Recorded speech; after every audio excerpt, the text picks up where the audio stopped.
Hello and welcome back to the KCC channel. I'm Rob and I hope you're having a wonderful day today. Today we're jumping into some brand new Nuclear Revenge. Our story today comes to us from Also Not the Mama.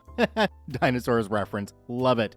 President of HOA wants me to join, ends up wanting to leave the country. Let's jump right in.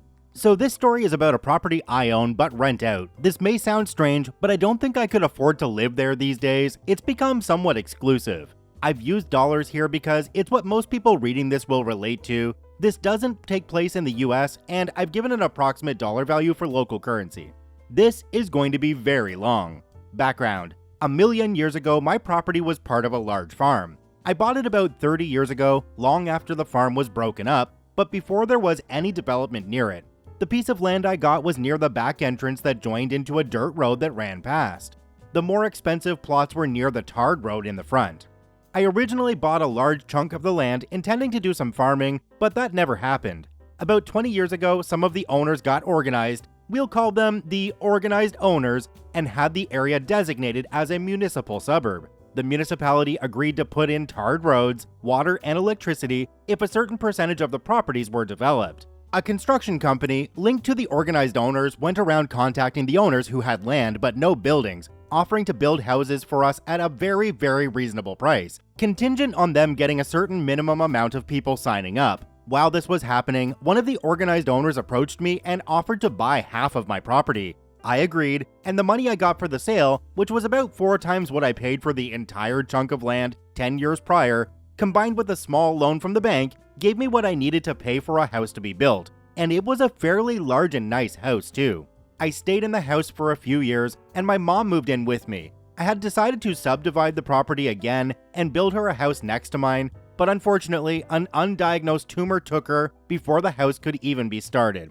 Well, it was diagnosed, but too late to do anything. Soon after she died, we moved out of the house and started renting it out. About a few weeks before we moved out, the organized owners I'd sold the land to started talking about starting an HOA. I wasn't interested and left soon after. About 2 years later, the neighbor organized owner contacted me. There were 2 roads entering the area these days. The original tarred road that was near where the farmhouse had been and was entered from a fairly busy main road, and my dirt back road entrance, which was now a tarred entrance from a wide but not very busy municipal road. The HOA was trying to get the old farm road blocked off to improve security and decrease through traffic, and wanted the road next to my property to be the main and only entrance to the HOA community, and they were pressuring me to join. I said no, and I was adamant, and eventually they accepted that, but told me that they wanted to have a sign near the road welcoming people to the neighborhood, and the only practical place to put it was on the edge of my property. They also wanted to build a little guard hut and have a security guard permanently monitoring who went in and came out, and they wanted to build this shed on my property. We came to an agreement whereby they would mow the lawn and pay the equivalent of about $35 per month in exchange for the land they needed.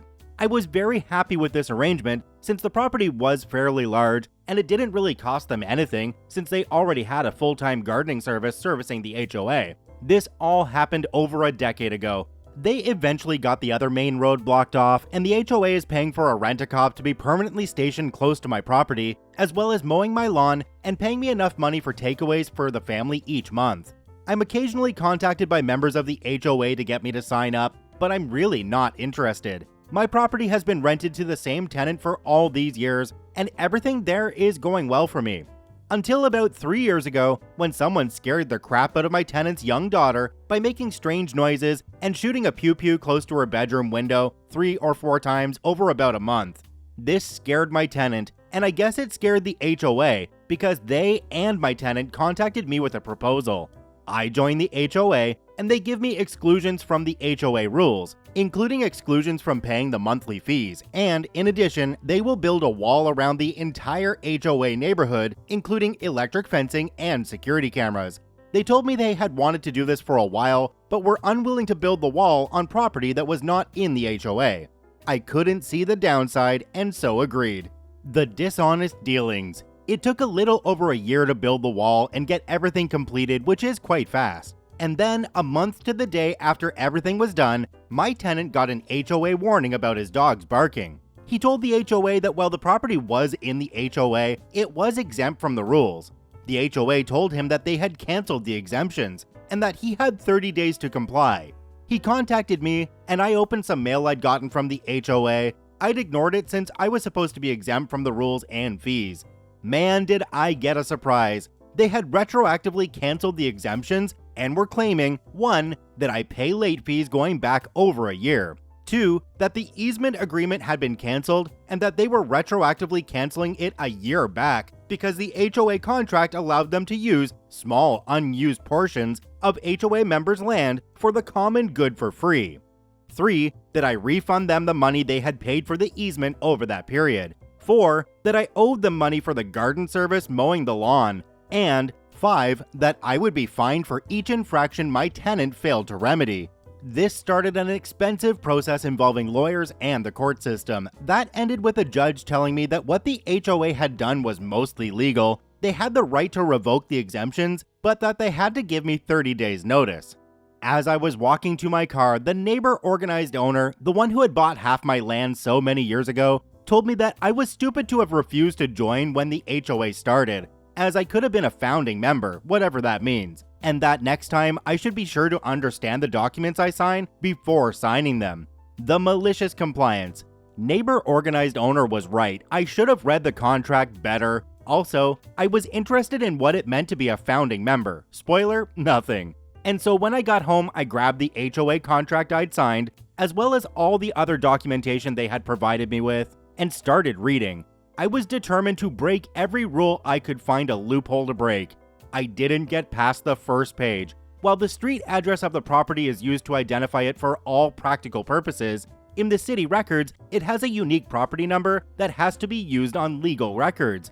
When my mom moved in, I'd subdivided the remaining property, but hadn't yet started building on it. And when I gave the HOA the easement all those years ago, it had been on the property I'd sliced off for my mom. And when the HOA set up the contract, they had simply used the property number from the easement. The next afternoon, the neighbor organized owner delivered and had me sign for 2 documents, one telling me that my exceptions would expire in 30 days, and one letting me know that the easement would no longer be required after 30 days. I think he was being a bit malicious here because I lived about an hour away from the property and he drove out himself. The revenge. Exactly 30 days to the hour after the HOA had given me the 30 days notice, I knocked on the neighbor organizing owner's door. Did I mention he was the president of the HOA and had him sign for 2 documents? The first was that I planned to build a house on my HOA property, which confused him. And the second was notice that they had 30 days to remove from the property the guard shed, the parts of the electric boom that were on my property, as well as the sign. He tried to engage me, but I ignored him, climbed into my car, and drove off. Early the next morning, I got a call from the HOA lawyer, who explained to me that their junk would be staying on my property since it was an unused part of my land. I explained that I was building a house there, and that the land would not be unused anymore. I could hear the smirk as he told me that building a second house to be spiteful would not be accepted by the courts.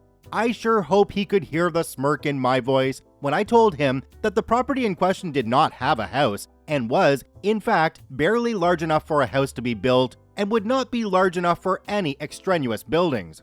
I then told him to go look up the property in question and call me back. I had sliced off just enough to be legal, which was just enough to build a small house. It took them just under 5 days to get back to me. Their lawyer told me that the terms of the easement meant that I could not cancel without their permission. So I emailed him a photo of the document they sent to me canceling the easement. That afternoon, neighbor organized owner invited me to lunch, his treat, to discuss the problem.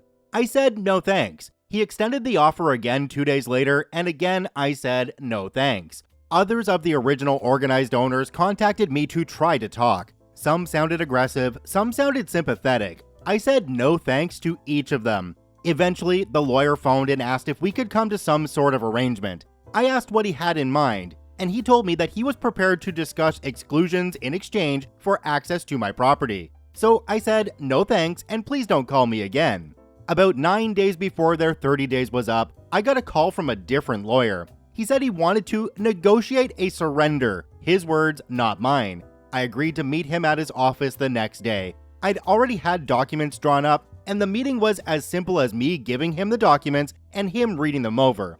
My new easement offer: 1. included everything offered by the old easement offer. 2. I changed the line mow the lawn to get the property to HOA standards and keep it there, since it was now in the HOA.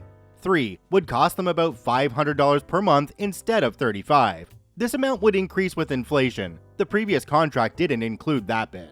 4. When canceled for whatever reason, the HOA would have to pay me a cancellation fee of around $7,500. 5. The contract automatically terminated 30 days after A. Any disciplinary action was taken against me, my tenant, or the property. B. Any complaints were levied by the HOA against the property. C. Any legal action was taken against the property by anyone in the HOA. 6. That lawyer who had offered to negotiate surrender would be allowed to mediate any disputes between us at HOA's expense, and that 7. The HOA would pay all my legal fees if any legal action was taken against me. I deliberately left some insane things in there so that I could appear to concede some points or be negotiated down when the HOA got indignant about the points I actually cared about. The lawyer didn't look happy. He said that my proposal sounded unfair, but that he'd have the HOA president look at them. I reminded him that in 8 days, I'd be setting a group of men armed with sledgehammers and anger management issues loose on whatever of theirs was still on my property. That evening, I got an irate call from the HOA president. He told me he was never going to sign the new contract. I said, okay. He then told me I was charging too much per month, and that it should be at the same rate as the previous contract. I pointed out that when I signed the previous contract, the area was under development, and there was at least one other road leading in and out, but that now there was only mine. And besides, mine was now developed with everything they needed. He told me that I was forcing them to sign a document they didn't want to sign. I told him that he was free not to sign it. He whined about everything he could think of, and then eventually told me I'd be hearing from his lawyer. The next morning, surrender lawyer called to ask if I'd be willing to come to their offices to sign the contract. I agreed. When I got there that afternoon, I learned that surrender lawyer was not a lawyer but a paralegal. He handed me the contract and asked me to sign it. He laughed when I told him I'd have to read through it first to make sure nothing was changed, and mumbled something that sounded like, "I'm sure you would." I read the contract, nothing had been changed, not a single thing, and the HOA president had signed it, with the surrender paralegal signing as a witness. I looked at him and said, "Why did he sign this? It was stupid to sign it." And the paralegal looked at me and said, I started telling him that signing it would be a bad decision, but he told me I wasn't being paid to think or give legal advice, and to shut up. So I shut up. I said, "Do you understand what he signed here?" He looks at me and nods. He said, "I asked him if I should have one of the lawyers look at it before giving it to you, and he told me that we already billed enough for this, and that he'd sign it and sue me after their easement was safe." This happened about a year and a half ago. It took 6 months for the HOA to find out how screwed they were. They wanted to sue me, but their lawyers explained to them that there was no way to win. Even if the court sided with them, all they would get is the easement contract voided, and they did not think that the court would side with them. The lawyers were adamant about one thing. The HOA could not live with the HOA pays my legal fees if legal action was taken against me, since it didn't limit the people taking legal action against me to the HOA. As worded, the HOA would be forced to pay for my legal fees if anyone took legal action against me. They argued that the courts would probably not enforce that, since the context of the agreement was to do with the HOA, and I told them I was prepared to find out, since the HOA would definitely be the ones taking action against me if they challenged it. I eventually signed an addendum to the contract that said that the neighbor originating owner, HOA president, would personally pay all my legal fees unless he held no position at all in the HOA, and that the HOA would pay all legal fees if the HOA took legal action against me. He resigned from the HOA at the end of that meeting. I politely told him in front of everyone that he should not sign documents unless he understands what he's signing. He didn't look pleased. It came out during the mediation. You cannot imagine how happy the lawyers were that their paralegal was mediating, that without the ability to control access to the HOA neighborhood through the security boom, partially on my property, the HOA had become a gated community a number of years back. The HOA would be in breach of their own articles and would be dissolved. I also learned, should have been obvious to me, that all the security cameras were wired and all terminate in the guardhouse and guard shed. So basically, it was my way or the end of the HOA. That first mediation was really quite funny. My paralegal looked more than a little glum as we assembled, and he called everyone to order. I suspected that he had been told to work against me, so I took the initiative. I reminded everyone there that I had agreed to let paralegal mediate, but that I had agreed to no arbitration at all. If I didn't feel like the proceedings were fair, I'd leave, and they could go ahead and sue. Paralegal brightened up, and things actually went quite well.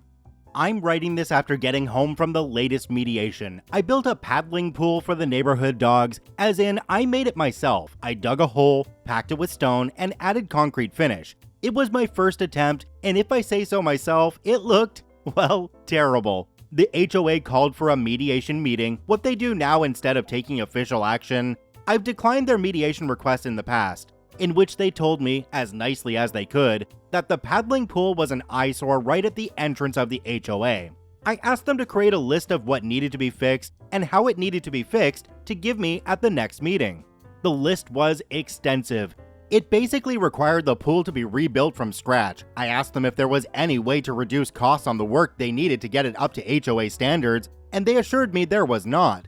I thanked them, pulled out a copy of the agreement where they had agreed to get the property to HOA standards, which I'd highlighted, and handed it to them with the list. I told them the HOA usually preferred if these things were dealt with within 30 days. They started arguing until the mediator reminded them that they could not force me to comply without causing the easement to end. I should mention that their lawyers usually no longer attend these things. They said they would get it done. I also learned a lot about Neighbor Organized Owner today. 1. I found out that Neighbor Organized Owner sold his property about 3 months back and is apparently leaving the country for Australia. 2. I found out that the HOA had successfully sued him for a crapload of money they had lost to his mismanagement as part of his vendetta against me. 3. I also learned that he had a vendetta against me. I have no idea what I did to upset him. I'm not sure if I will screw with the HOA anymore. I already think I'm so close to breaking them. The only thing stopping them from canceling the contract is the massive financial loss if they do.